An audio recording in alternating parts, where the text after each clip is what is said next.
A new housing development in East Belfast is breaking new ground in cross-community relations. Ballynafoy Close is the first of 10 shared neighbourhood schemes being built as part of a Stormont strategy to bring people together. Barbara McCann has this report. It looks like any other well-kept residential development, but this is more than bricks and mortar. Ballynafoy Close off the Ravenhill Road is cementing good relations and setting an example for others to follow.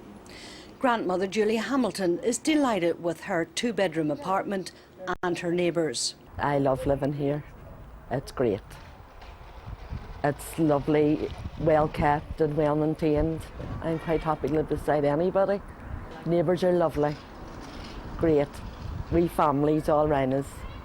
The development includes a mix of 67 houses and apartments, 4 of them homes for wheelchair users. Just a few years ago, this was a derelict site, in effect a no man's land.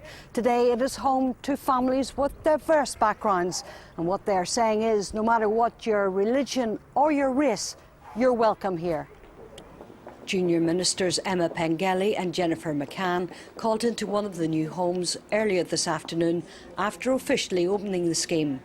It was developed in partnership with the Apex Housing Association. Really pleased that this first shared neighbourhood under Together Building a United Community strategy has been opened, and I understand that the residents are very pleased with it. I think it's a great development.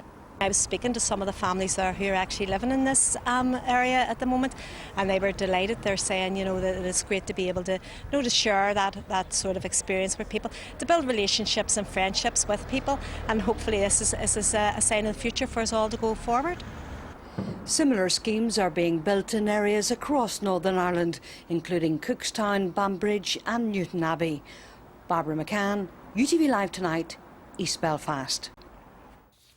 Well, the extra cost of funding our divided society could be as much as £800 million per year. A new study by Ulster University says factors other than politics contribute to the overall bill. Well, our business editor, Jimmy Delarkey, is with me. Jimmy, we've just watched a report on tackling segregation in housing, but what about the costs involved in maintaining separate housing arrangements for Protestants and Catholics here?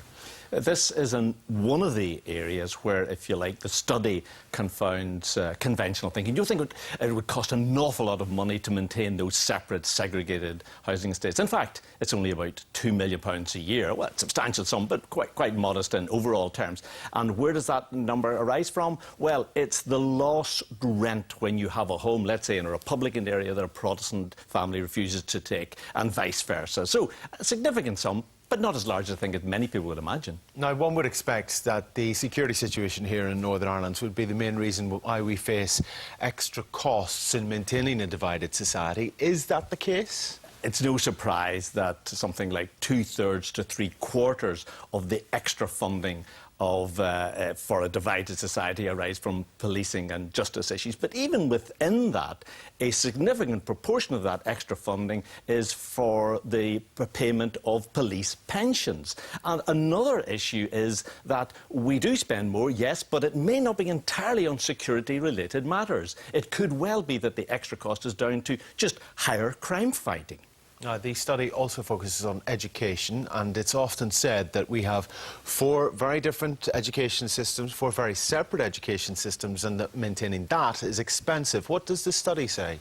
The study says that the cost of maintaining those 4 separate systems is something around, or could be as low as £60 million a year. It could be much higher, but they have this lower figure, which again will surprise many people because they think, oh my goodness me, it is not, has to be a hugely expensive operation. In fact, it is less. But I think the fact that it is costing that sort of money, which could be spent on other things, will make this issue controversial. In fact, the whole debate, I think, will be energised by this report from Ulster University. OK, Jimmy, there we must leave it. Thank you.